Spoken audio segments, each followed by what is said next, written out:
Người phụ nữ mang giày cao gót đỏ với mái tóc dài, cô nữ sinh mỗi chiều đều phải mua bóng đèn, còn người phụ nữ kỳ lạ mang vali ngồi chờ xe buýt ở trạm, chờ ai đó đón về nhà. Tiếng hét của cậu thiếu niên trong con hẻm tối tăm không bao giờ dứt. Người đàn ông vô danh dùng nước mắt làm ngập thang máy. Một khách lạ đến cửa hàng đèn, người chủ đeo kính mát cảnh báo mọi người, bạn có biết không, trên thế giới này tồn tại rất nhiều người và chuyện kỳ lạ. Đối diện với những chuyện như vậy, cách giải quyết tốt nhất là giả vờ như không nhìn thấy gì cả. Ngày hôm đó, anh A Jun mệt mỏi ngủ gật trên xe buýt. Khi đến trạm, anh bị giật mình tỉnh giấc, anh vội vàng đứng dậy xuống xe. Ở trạm xe vắng vẻ, có một người phụ nữ kỳ lạ ngồi đó. A Jun không nghĩ nhiều và nhanh chóng đi về nhà. Ngày hôm sau, anh lại thấy người phụ nữ mặc áo trắng ngồi ở cùng một vị trí, bên cạnh là chiếc vali. A Jun cảm thấy nghi ngờ trong lòng. Đột nhiên, người phụ nữ áo trắng dùng móng tay gõ lên đèn tín hiệu. Chuyện này cứ làm A Jun băn khoăn mãi. Ngày thứ ba, anh quyết định dũng cảm bắt chuyện với cô ấy, giải thích rằng chiếc xe buýt vừa rồi là chuyến cuối, nên tốt nhất là cô ấy gọi điện để có thể được đón. Cô ấy ngây ngô trả lời, tôi làm mất điện thoại rồi. A Jun định cho cô ấy mượn điện thoại, nhưng khi nhìn thấy màn hình điện thoại của mình bị nứt, anh cũng không nỡ từ chối. Dù sao, nó vẫn có thể gọi được. Người phụ nữ cúi đầu, không chịu nói thêm gì. A Jun đành thu lại điện thoại và rời đi. Ngày thứ tư, trời đổ mưa to vào buổi chiều, người phụ nữ ấy vẫn ngồi chờ trong mưa.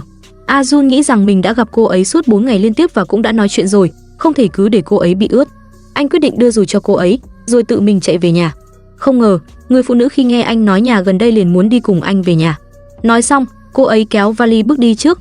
A Jun cứ thế mơ hồ dẫn người phụ nữ về căn hộ của mình. Anh mở cửa điện tử chuẩn bị vào nhà và bật đèn. Và rồi, người phụ nữ mặc áo trắng kéo vali bước vào, cánh cửa đóng sầm lại. Cảnh quay chuyển sang bệnh viện trực thuộc Đại học Y. Một luồng khí kỳ lạ xuất hiện ở phòng chăm sóc đặc biệt. Người trưởng nhóm thấy một bóng đen lướt qua nhanh. Cô ta bất đắc dĩ lấy thuốc nhỏ mắt nhỏ một giọt, vì lúc nào cũng thấy bóng đen như vậy. Cô nghĩ rằng đó chỉ là hiện tượng ruồi bay trong mắt và đã đi khám bác sĩ nhưng chẳng tìm ra lý do gì. Y tá bên cạnh không khỏi than thở rằng từ khi chuyển đến phòng chăm sóc đặc biệt, cô luôn bị ù tai, nghe thấy những âm thanh kỳ lạ. Công việc thức khuya với cường độ cao như vậy, sớm muộn gì cũng hại sức khỏe. Mọi người bàn nhau đi ăn mì tạm cho đỡ đói, nhưng trưởng nhóm vẫn phải giữ trực với màn hình giám sát và điện thoại cấp cứu, không thể rời đi. Người bệnh tên Vĩnh Chi đột nhiên lên tiếng, nói rằng mình phụ trách phòng chăm sóc đặc biệt, vốn dĩ không thể đi đâu được, có thể giúp tôi trông coi camera giám sát để trưởng nhóm đi ăn với mọi người không? Mới vừa rồi các y tá đi khỏi, một ông chú đã đi loanh quanh ngoài phòng chăm sóc đặc biệt. Ngay lập tức, cô ta đứng dậy nhắc nhở rằng nơi đây cấm người ngoài vào, dù là thăm bệnh cũng phải xin phép trước. Y tá nhìn trên máy có vẻ bệnh nhân đang điều trị có phản ứng bất thường, lập tức chạy tới. Thì ra ông ấy chỉ bị rơi ống oxy, không có vấn đề gì lớn. Trưởng nhóm tức giận gọi một y tá khác để đi xử lý, nhưng khi nhớ lại ông chú thì ông ấy đã không còn ở đó nữa. Lúc này, ông chú kỳ lạ đó bước vào một cửa hàng chuyên bán thiết bị chiếu sáng. Chủ cửa hàng, anh Uân Dong, hỏi, ông muốn mua gì? Ông chú liếc nhìn anh một cái rồi im lặng rời khỏi cửa hàng. Không lâu sau, một nữ khách đi vào mua đèn huỳnh quang, cô ấy không nhịn được mà phàn nàn, ban ngày tôi chẳng biết cửa hàng này đâu, nhưng đêm khuya lại chỉ có cửa hàng của ông là còn sáng đèn. Anh Uân Dong giải thích, chúng tôi chỉ mở cửa vào ban đêm. Sau khi tiễn nữ khách, một người đàn ông mặc áo ấm bước vào, anh ta nói, tôi vừa mới ở nhà bị lạnh cóng, bật chăn điện cũng không ấm lên, còn thấy hơi nước bốc lên.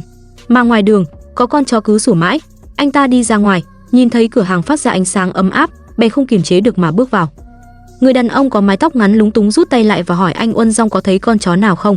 Nếu tôi bắt được nó chết chắc. Người đàn ông nói xong rồi móng mỏ rời đi. Anh Uân Dong nhìn theo cửa sổ, đột nhiên nhận ra tối nay trời lại mưa. Mặt đất như nổ tung, khiến những học sinh buổi tối giật mình. 4 cô gái, nhân lúc có bầu không khí kỳ lạ của cơn mưa, tụng lại kể về những câu chuyện ma trong trường. Người ta nói rằng có một học sinh không ai biết đến đã lén vào trường, thỉnh thoảng mọi người nhìn thấy anh ta, nhưng chẳng ai biết anh ta học lớp nào. Hơn nữa, mỗi lớp học đều có một vài bàn trống, phải không? Cô bé mập nói thêm, khi các bạn xem ảnh kỳ yếu hoặc ảnh nhóm tốt nghiệp, có bao giờ các bạn thấy một người mà mình không nhớ ra là ai không? Sau một buổi học tối dài, 4 cô gái ríu rít nói chuyện cùng nhau trên đường về nhà. Đột nhiên, cô bé mập dừng lại giữa đường, nhìn về phía con hẻm tối. Người ta nói rằng vào ban đêm, ở đây có người đi đi lại lại, còn có thể nghe thấy tiếng hát kỳ lạ. Các cô gái còn lại càng nghĩ càng sợ, vừa đẩy nhau vừa hét lên rồi chạy trốn. Cô gái còn lại, xui xẻo, hít một hơi thật sâu rồi bước vào con hẻm. Không còn cách nào khác, tối nay cô ta cũng phải ra ngoài mua bóng đèn. Con hẻm tối tăm không có lấy một bóng đèn. Xianju, tên nhân vật, nhìn thẳng phía trước và bước nhanh, nhưng đột nhiên cô nghe thấy tiếng bước chân. Cô quay lại và dường như nhìn thấy một bóng người. Xianju hoảng hốt, hít một hơi rồi chạy nhanh vào cửa hàng chiếu sáng. Uân Dong rõ ràng là rất quen với cô gái này, có vẻ như cô ấy thường xuyên đến giúp mẹ mua bóng đèn. Uân Dong hỏi, cậu vẫn đeo dây chuyền phòng thân à? Cậu đã học trung học rồi cơ mà. Xianju trả lời, đây là món quà cha tôi tặng khi tôi còn nhỏ. Giờ ông ấy làm việc ở nước ngoài, cả gia đình rất khó đoàn tụ. Xianju hỏi Uân Dong tại sao lại đeo kính râm trong cửa hàng. Uân Dong giải thích, ánh sáng trong cửa hàng quá mạnh, tôi sợ làm hỏng mắt. Xianju bí mật kể lại câu chuyện ma mà cô bé mập đã nói. Uân Dong bảo cô đừng tự dọa mình. Xianju không phục, nói, tôi thật sự đã nhìn thấy một người trong con hẻm. Ai ngờ Uân Dong khi nghe xong, sắc mặt thay đổi, anh cảnh báo Xianju rằng nếu nhìn thấy người lạ kỳ quái, nhất định phải giả vờ như không phát hiện gì lạ. Tôi đã ở đây lâu rồi, mỗi đêm từ khi cửa hàng mở cửa đến sáng, luôn có đủ loại người đến. Trong đó, phần lớn là người bình thường, nhưng cũng có những kẻ kỳ lạ lẩn trong đám đông. Cậu phải thật cẩn thận mới nhận ra được. Uân Dong dừng lại không nói nữa, sợ sẽ làm Xianju sợ. Anh còn tặng cho Xianju một chiếc đèn pin cầm tay để giúp cô chiếu sáng con đường tối tăm. Cùng lúc đó, Ajun, người đã đưa người lạ về nhà, cuối cùng cũng phát hiện ra sự kỳ lạ của cô gái mặc áo trắng. Móng tay của cô ấy dài đến mức mọc ra ở phần thịt dưới ngón tay. Cô gái này mở vali ra, kéo khóa, bên trong là một bộ kéo cắt móng tay. Không lâu sau, Xianju đã trở về căn hộ ở tầng 8. Xianju đi ngang qua người phụ nữ mặc áo trắng kéo vali, hóa ra Xianju sống ngay cạnh nhà Ajun. Cô không để ý thấy trong chiếc vali có vết máu rỉ ra. Trở lại con hẻm tối, một cô gái tên Sang Hai định thuê một căn phòng. Cô ghét sống trong chung cư và tiếp xúc với hàng xóm, vì vậy cô đã để mắt đến một căn phòng trong con hẻm. Chủ nhà nói rằng xung quanh đều là những căn phòng trống, tuyệt đối yên tĩnh, không ai làm phiền. Cửa sổ tầng 1 cũng có lưới thép bảo vệ, đảm bảo an toàn cho người thuê. Sang Hai cẩn thận kiểm tra các phòng nhưng phát hiện một phòng bị khóa. Chủ nhà giải thích rằng phòng đó cần sửa chữa nên mới khóa lại. Sang Hai có ngân sách hạn hẹp nhưng rất kén chọn, sau khi xem xét, chỉ có căn phòng này là phù hợp. Vì vậy, cô nhanh chóng chuyển vào và bắt đầu dọn dẹp, sắp xếp lại mọi thứ. Căn nhà nhỏ của cô được trang trí gọn gàng ngăn nắp. Vào buổi tối, cô tắt đèn và về phòng ngủ để viết. Tuy nhiên, bên ngoài cửa sổ lại vọng vào một bài hát nổi tiếng. Một học sinh nam tên Ji Seong đang hát to để lấy can đảm. Anh rất sợ con hẻm tối tăm này, nhưng đây là con đường về nhà của anh. Ji Seong nhận ra rằng mỗi khi hát hết bài Nơi gió thổi đến, anh sẽ đủ thời gian để đi hết con hẻm. Vì vậy, mỗi lần anh đều phải hát để lấy can đảm. Anh hát càng lúc càng lớn tiếng, cố gắng xua tan nỗi sợ hãi. Khi hát xong, anh cuối cùng cũng thấy được cửa hàng chiếu sáng, có nghĩa là anh đã ra khỏi con hẻm. Cùng lúc đó, khi con hẻm yên tĩnh lại, Sang Hai cảm thấy buồn ngủ và không để ý đến cái bóng kỳ lạ phía sau và người phụ nữ đứng ở cửa. Cô nghĩ rằng đó là lý do vì sao con hẻm lúc nào cũng tối om. Có phải ở đây cứ đến giờ là tất cả bóng đèn đều hỏng hết không? Ji Seong đang run rẩy đi trên con đường tối, lại thấy một nữ sinh. Khi cô nhìn thấy anh, cô hoảng sợ và bỏ chạy. Như vậy, bóng người mà Xianju nhìn thấy rất có thể là Ji Seong đang đi qua đêm. Sang Hai nghe thấy bài hát quen thuộc vang lên, nhìn vô cảm ra ngoài cửa sổ. Nhưng ngay sau đó, đèn trong phòng ngủ của cô cũng tắt. Cô định mắng vài câu về ngôi nhà cũ này, nhưng lại thấy từ căn phòng bị khóa có ánh sáng chiếu ra.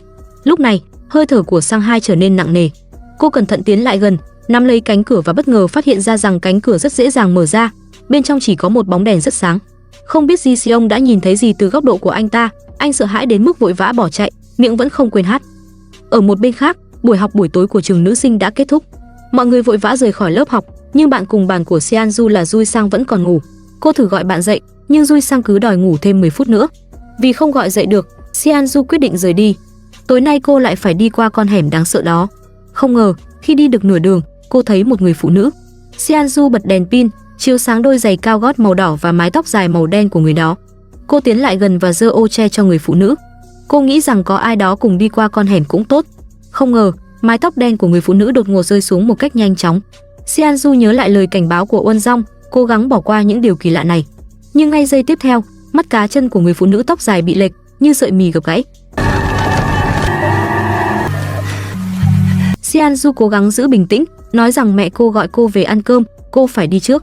Cô vội vã bỏ đi, nhưng không thể không quay lại nhìn. Uân Dong ra ngoài, nhìn thấy Xianju chạy qua và bảo cô về nhà tìm mẹ. Sau đó, anh đối diện với người phụ nữ kỳ lạ và tháo kính ra. Người phụ nữ nhìn thấy rồi quay người đi vào con hẻm. Trong khi đó, Ji Seong vẫn còn loay hoay trong con hẻm và gặp lại người phụ nữ mặc áo trắng kéo vali. Anh ta khó khăn lắm mới bắt gặp có người ở đây. Anh tiến lại gần và mở ô cho người phụ nữ mặc áo trắng. Anh ta nói rằng chỉ cần đi đến cửa hàng Giao Minh là có thể an toàn rời khỏi con hẻm. Nếu không phiền, cô có thể đi cùng tôi không? Cùng lúc đó, Sang Hai đang tắm rửa, tay cầm đèn pin. Tóc ngắn của cô mọc dài như tảo biển, nhưng Sang Hai không hề hay biết. Chỉ đến khi cô đang sấy tóc, cô mới nhìn thấy những sợi tóc dài trong cống thoát nước. Đây chắc chắn không phải là tóc của cô.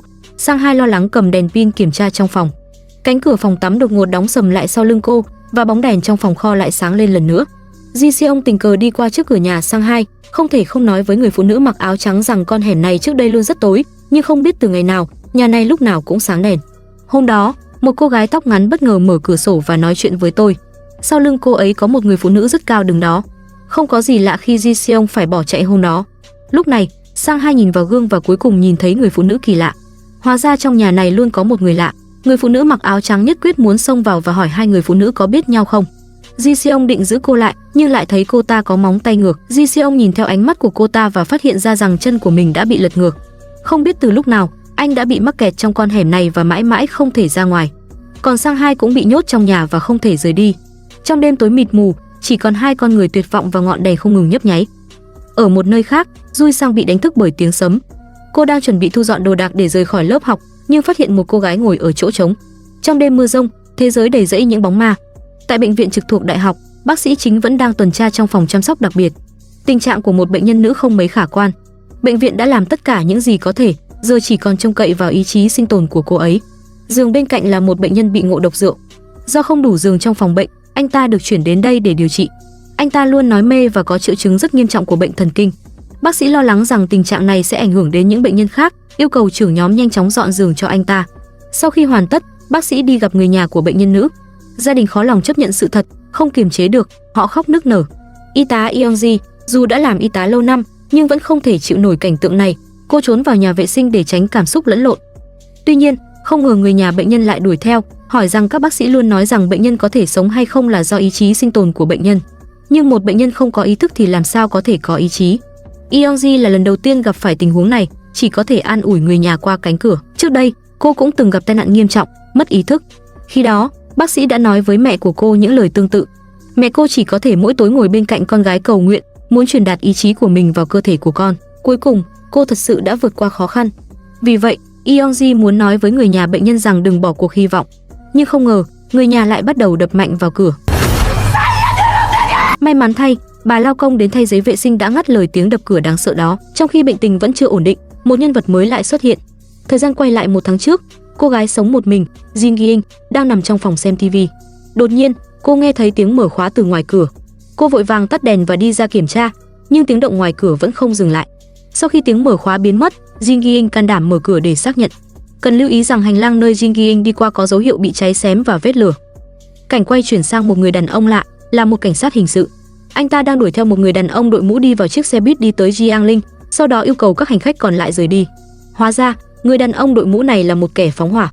Hắn đã giết chết một cô gái trên tầng 3 của tòa nhà chung cư Kian Hút Đông.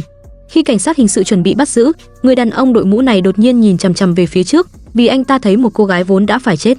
Jin Gi-in vẫn nhớ hành lang chung cư có đầy dấu vết cháy xém. Ta có thể suy đoán rằng Jin Gi-in đã bị người đàn ông đội mũ phóng hỏa giết chết từ lâu, nhưng linh hồn của cô vẫn còn quanh quẩn trong chung cư. Rốt cuộc, đã có chuyện gì xảy ra giữa các nhân vật mới này? Hãy cùng tiếp tục theo dõi. Cảnh sát hình sự giao kẻ phạm tội cho các đồng nghiệp phụ trách. Anh ta định hút một điếu thuốc nhưng mãi không châm được lửa. Tay anh ta cũng bám đầy vết bẩn màu đen không rõ lý do. Anh nhanh chóng trở lại sở cảnh sát.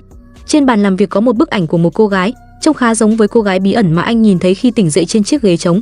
Cảnh sát hình sự mở hồ sơ vụ án phóng hỏa ở khu chung cư Kian Hút Đông. Quả nhiên, nạn nhân là Jin Gi-in. Vì kẻ phạm tội đã bị bắt, anh ta để hồ sơ vào ngăn kéo đã hoàn tất. Trong đó còn có một báo cáo về vụ án giết người ở khu chung cư Meisin thuộc khu Jiangdong. Sau đó, cảnh sát hình sự bôi dầu vào bật lửa. Ai ngờ dù đã đổ đầy dầu, bật lửa vẫn không cháy. Thật sự không có gì là suôn sẻ. Đúng lúc đó, một cảnh sát nhỏ mang đến một tài liệu. Đó là báo cáo vụ án của ông già Ian Si-dong. Anh ta vừa nói chuyện với nhân chứng Kim Kyang-sun. Qua điều tra sơ bộ, có thể xác định ông già qua đời vì đột quỵ. Cảnh sát hình sự tùy tiện nhét tài liệu vào ngăn kéo vụ cướp. Anh ta định đi ăn trưa tại một nhà hàng Trung Quốc gần đó. Khi đi qua Ian Si-dong, anh ta quay lại, quyết định đến hiện trường vụ án xem thử. Cửa không có dây cảnh báo, chỉ có 2 cảnh sát nhỏ. Khi anh ta bước vào trong, thấy có một vết đen hình vuông trên sàn nhà. Nạn nhân vẫn giữ nguyên tư thế ngồi trong phòng khách. Ông là người sống một mình, con cái đều ở nước ngoài, vợ cũng đã qua đời từ lâu. Cảnh sát hình sự nhìn kỹ nạn nhân rồi không nhịn được mà hỏi, nếu là nhồi máu cơ tim, không phải sẽ thấy biểu cảm đau đớn, nắm lấy ngực sao? Tại sao nạn nhân lại trông bình yên như vậy? Cảnh sát bên cạnh giải thích có thể không phải là cấp tính. Dù sao báo cáo sự việc sắp được đưa ra rồi, và trong nhà nạn nhân thực sự có nhiều thuốc điều trị tim mạch. Cảnh sát hình sự không hiểu sao lại cảm thấy đã từng thấy biểu cảm này ở đâu đó. Anh mở điện thoại di động của nạn nhân kiểm tra, phát hiện trước khi qua đời, ông đã gọi điện cho con trai và con gái theo lượt. Cảnh sát hình sự cầm điều khiển tivi và bắt đầu vặn vẹo. Cảnh sát bên cạnh mở tivi và phát hiện chức năng phát lại đang mở. Trước đó, có một chương trình từ năm 2018 được phát lại. Tuy nhiên, trên điều khiển chỉ có nút chuyển kênh bị mòn, chứng tỏ ông già không có thói quen sử dụng chức năng phát lại. vụ án này có lẽ không đơn giản như vậy đâu. Vào buổi tối, khi về đến nhà, trong nhà vệ sinh vẫn còn cất giữ băng vệ sinh của vợ anh. Hình ảnh ngày hôm ấy, khi anh vui mừng thông báo vợ mang thai, vẫn còn đọng lại trong đầu cảnh sát hình sự. Tuy nhiên, mọi thứ đã thay đổi và ngôi nhà này giờ đây không còn chút ấm áp nào. Sáng hôm sau, cảnh sát hình sự cuối cùng cũng được ăn món mì xào đen. Anh ta sờ lên vết sốt trên tay, rồi nhìn qua vết ấn trên khung ảnh, vội vàng để xuống và quay lại sở cảnh sát. Anh gọi một cảnh sát nhỏ đến gần mình. Anh ta lật qua báo cáo khám nghiệm tử thi vừa nhận được. Vì gia đình không muốn mổ xác, nên bác sĩ pháp y chỉ có thể lấy mẫu máu để kiểm tra chỉ số protein cơ tim. Kết hợp với hồ sơ bệnh án của nạn nhân, xác định nguyên nhân cái chết là do nhồi máu cơ tim cấp. Cảnh sát nhỏ cho biết, với những thông tin này, vụ án có thể coi như đã được giải quyết. Nhưng cảnh sát hình sự lại tìm đến các nhân viên kỹ thuật và yêu cầu họ lấy bản đồ khu vực của ông già, đánh dấu tất cả các nhà hàng Trung Quốc bán mì xào đen. Sau khi ghi lại các vị trí, anh ta rời đi. Trong khi đó, cảnh sát nhỏ mang cà phê đến và cố gắng tỏ ra lịch sự với nữ cảnh sát. Ở đây, có một cảnh quay cận cảnh bàn tay của nữ cảnh sát với vết sẹo giống như bị bỏng trên lòng bàn tay. Chuyển cảnh, quay lại với cảnh sát hình sự, anh ta đã đi hết các nhà hàng Trung Quốc quanh khu vực. Họ hoặc là không giao đồ ăn, hoặc là không thể giao đến nhà của nạn nhân. Cảnh sát hình sự tiếp tục kiểm tra đến tận tối mà không có kết quả gì. Cho đến khi anh ta đi qua một tiệm mì cũ kỹ và chợt nhớ ra rằng ngoài các nhà hàng Trung Quốc, tiệm mì cũng có thể bán mì xào đen. Cảnh sát hình sự chú ý thấy chiếc xe giao hàng ở cửa tiệm đầy bùn đất, trong khi đêm trước khi ông già qua đời, trời đã mưa rất to. Anh bước vào tiệm và gọi một bát mì xào đen. Cửa tiệm nhỏ, chỉ có chủ tiệm đang bận rộn. Cảnh sát hình sự nhận ra anh ta chính là nhân chứng Kim Kyang-sun. Vì vậy, anh ta lặng lẽ quan sát xung quanh và quả thật tìm thấy một hộp giữ ấm đồ ăn có dấu vết của bánh xe, giống hệt vết đen hình vuông ở cửa nhà nạn nhân. Một bát mì xào đen nóng hổi nhanh chóng được mang ra. Cảnh sát hình sự bắt chuyện với Kim Kyang-sun, tôi thấy anh không có sử dụng phần mềm giao đồ ăn. Số điện thoại đặt món ở cửa tiệm cũng không đầy đủ. Vậy nếu có người gọi giao đồ ăn thì sao? Kim Kyang-sun giải thích rằng khách hàng của tiệm đều là những người quen, họ luôn có cách liên lạc với anh. Cảnh sát hình sự đã kiểm tra điện thoại của nạn nhân và chắc chắn rằng ông ấy không hề gọi món. Anh tự hỏi, ai có thể mang đồ ăn đi khi xem phim? Cảnh sát hình sự lau miệng, tự mình phân tích những điểm nghi vấn trong vụ án. Thứ nhất là biểu cảm của nạn nhân rất không tự nhiên. Chức năng phát lại trên TV rất đáng ngờ. Tiếp theo là việc đặt điều khiển TV có vấn đề. Nạn nhân là người thuận tay phải, nhưng điều khiển lại nằm bên trái cơ thể. Điều này chứng tỏ chắc chắn có người ngoài đã đến. Cuối cùng là vết đen hình vuông ở cửa, khiến tôi nhớ đến mì xào đen. Như vậy, ta có thể giải thích vết đen ở miệng nạn nhân. Lúc đầu tôi tưởng đó là vết nám tuổi già, sau đó anh ta mới nhận ra đó là dấu vết của sốt mì xào đen. Tôi là MADAME Kim Kyang-sun, chắc chắn rằng cảnh sát hình sự này không có chứng cứ, vì vậy sẽ không thể khiến tôi thừa nhận. Cảnh sát hình sự bảo anh đừng quá đắc ý, vì trên thế giới này không có tội ác hoàn hảo. Sau khi trở lại sở cảnh sát hình sự lật lại một đống hồ sơ về các vụ tử vong tự nhiên. Anh cảm thấy ông già Ian Sidao chắc chắn không phải là nạn nhân đầu tiên. Một tháng đã trôi qua. Cảnh sát hình sự trong lúc theo dõi Kim Kyang-sun đã cứu được một người phụ nữ bị anh ta đuổi theo. Hãy cẩn thận, ai đó ở trước mặt đây, sao không giống nhau vậy? Đợi người phụ nữ phía trước đứng dậy, cảnh sát hình sự mới nhận ra cô ấy chính là quản lý. Khi kết hợp với những lời nói trước đó của Kim Kyang-sun, có thể thấy rằng anh ta và cảnh sát hình sự đều có khả năng nhìn thấy người đã khuất, tức là họ có ánh mắt âm dương. Kim Kyang-sun nói rằng người phụ nữ này không thể ở đây, rồi lập tức đuổi theo. Cảnh sát hình sự nghĩ rằng anh ta đang cố chạy trốn, nên ngay lập tức lật Kim Kyang-sun xuống đất.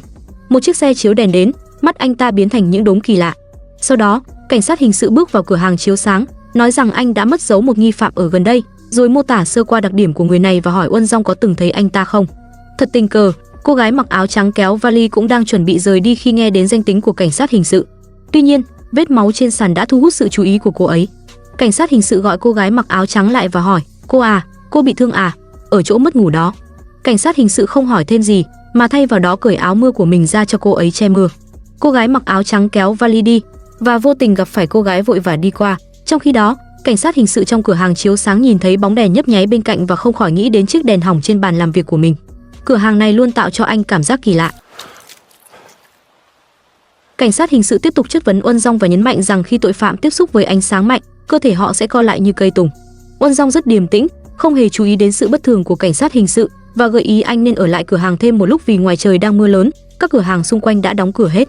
Nếu tội phạm chưa đi xa, có thể sẽ đến đây để trú mưa. Tình hình ở đây tạm thời bỏ qua, chúng ta sẽ quay lại với nữ y tá Yeongji.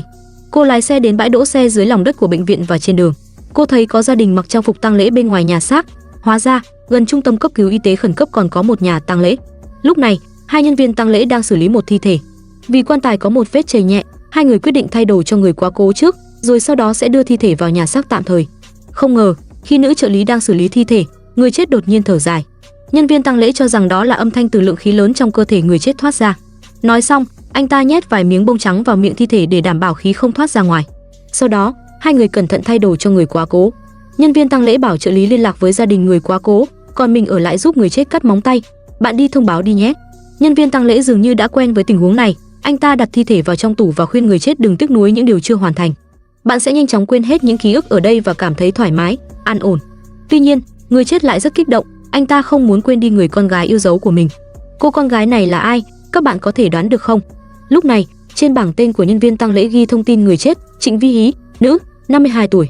Cùng lúc đó, Yeongji bước vào thang máy của nhân viên. Một người đàn ông mặc đồng phục xe tải đông lạnh, người ướt sũng, cũng bước vào thang máy. Cả hai đều lên tầng 8. Tầng 8 chỉ có phòng chăm sóc đặc biệt và phòng hồi sức. Vì vậy, Yeongji tốt bụng nhắc nhở người đàn ông rằng vào ban đêm không tiếp nhận thăm bệnh. Không ngờ người đàn ông lộ vẻ mặt đau khổ, dường như rất quan tâm đến việc bệnh nhân nặng có tỉnh lại hay không. Anh ta bỗng dưng xúc động, bắt đầu khóc, nước từ người anh ta càng lúc càng nhiều, thậm chí chảy đến mức gần như ngập đầu. Yeongji cảm thấy một cảm giác nghẹt thở, may mắn là thang máy nhanh chóng dừng lại ở tầng 8. Cô quay lại nhìn và mọi chuyện kỳ lạ đã biến mất. Yeongji đã gặp những người kỳ lạ 2 lần trong cùng một ca làm việc, có lẽ cũng là người có ánh mắt âm dương. Lúc này, trưởng nhóm gọi Yeongji lại, nói có 2 bệnh nhân bị tai nạn xe đang đến, một trong số đó tình trạng rất nghiêm trọng, đã được đưa vào khu cấp cứu. Y tá nhỏ không kìm được than phiền, một vụ tai nạn lớn gần đây đã khiến giường bệnh trong phòng chăm sóc đặc biệt thiếu nghiêm trọng. Người đàn ông say rượu kia gần như đã ổn, thật sự mong muốn chuyển anh ta ra ngoài nhanh chóng. Theo kịch bản của các bộ phim kinh dị, những sự kiện kỳ lạ thường có liên quan đến vụ tai nạn lớn này. Yeongji do dự một lúc rồi xin phép trưởng nhóm muốn phụ trách chuyển bệnh nhân say rượu. Cô làm vậy vì những lời nói mê của bệnh nhân này không phải là vô cớ. Xin lỗi, không phải vậy đâu. Hóa ra, người bị ngộ độc rượu cũng nhìn thấy những linh hồn lang thang. Yeongji mở tóc ra để lộ vết thương. Cô đã từng suýt chết vì tai nạn giao thông do lái xe say rượu. Sau khi tỉnh dậy, cô có được đôi mắt âm dương có thể nhìn thấy người đã chết. Nhưng người chết và người bình thường rất giống nhau, đôi khi Yeongji cũng bị nhầm lẫn. Ngoài người chết, còn có những linh hồn lang thang ở ranh giới giữa sự sống và cái chết. Phòng chăm sóc đặc biệt giống như một nơi ở ranh giới sống và chết, có thể nhìn thấy nhiều bệnh nhân đang vật lộn giữa hai thế giới. Yeongji giải thích, người bị ngộ độc rượu nhìn thấy chính là người đàn ông đã hỏi vị trí nhà xác hôm đó. Ông ta nợ nần chồng chất, vì không trả được nợ lãi cao đã bị sống chôn. Sau khi được cứu sống, ông ta rơi vào hôn mê, lo sợ mình không chết kịp sẽ trở thành gánh nặng cho gia đình. Vì vậy, ông ta đã hỏi về nơi của thế giới bên kia. Yeongji tin rằng, để cứu sống bệnh nhân, điều quan trọng là giúp họ tìm lại ý nghĩa sống. Vì vậy cô giúp người đàn ông lấy cát trong tai và khuyên ông ta phải cố gắng sống. Yeongji còn làm theo cách mà trưởng nhóm năm xưa đã chăm sóc mình, cho những bệnh nhân hôn mê nghe nhạc. Bài hát trong tai nghe chính là nơi gió thổi đến. Bây giờ, Yeongji nói với người ngộ độc rượu chỉ để nhắc nhở anh ta, nếu bạn có thể nhìn thấy những người ở giữa sự sống và cái chết, thì ranh giới của bạn cũng đang mờ dần. Đừng uống rượu nữa, hãy sống tốt đi. Một bên khác, khi trở về nhà, Seanju bị một người phụ nữ mặc đồ trắng chặn lại. Người phụ nữ nhìn vào chiếc bát cổ mà Seanju đang cầm và nói, nhà tôi thiếu thứ này. Seanju bối rối, chưa kịp phản ứng thì người phụ nữ tiếp tục, nhà ai mà mỗi ngày đều đến mua bóng đèn vậy? Tình hình của Seanju chắc chắn không đơn giản. Cảm giác bất an khiến cô vội vã trở về nhà, nhưng trên đường đi, cô nhìn thấy một người đàn ông có mái tóc ngang, toàn thân đầy xương giá, đang lang thang trong công viên gần đó. Anh ta trông vô cùng kỳ lạ, khiến Seanju cảm thấy lạnh gáy. Không dừng lại lâu, cô chạy nhanh về căn hộ của mình. Vừa đặt chân vào nhà, một tiếng bíp vang lên từ một thiết bị điện tử trong không gian. Đáng chú ý, không chỉ Seanju nghe thấy tiếng này mà cả người đàn ông có mái tóc ngang, khách thuê phòng Ji Seong và cậu bạn sinh viên một người luôn ở trong con hẻm gần đó đều bị đánh thức bởi âm thanh kỳ bí đó. Lúc này, một sự thật đáng sợ được tiết lộ, tất cả họ đang nằm trong phòng chăm sóc đặc biệt tại bệnh viện. Tai họ vang vọng bài hát nơi gió thổi đến, như thể đó là bản nhạc được phát từ một thế giới khác. Y tá nhanh chóng kiểm tra hồ sơ bệnh án, sau đó đến giường bệnh của A Chấn. Người nằm cạnh anh ta lại là một cảnh sát hình sự chính thức. Trong khi đó, Seanju xông vào căn hộ của mình, chỉ để thấy một căn phòng tối đen như mực, trong thùng rác đầy những bóng đèn vỡ vụn. Đáng sợ hơn, mẹ cô, người từng rất hoạt bát, giờ không chịu mở miệng nói chuyện.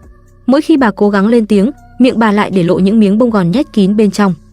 Seanju lẩm bẩm, bây giờ mẹ tôi ở đây, sao lại nhỏ thế, nhỏ như vậy? Hóa ra, người đã chết Trịnh Vi Hí chính là mẹ của Seanju.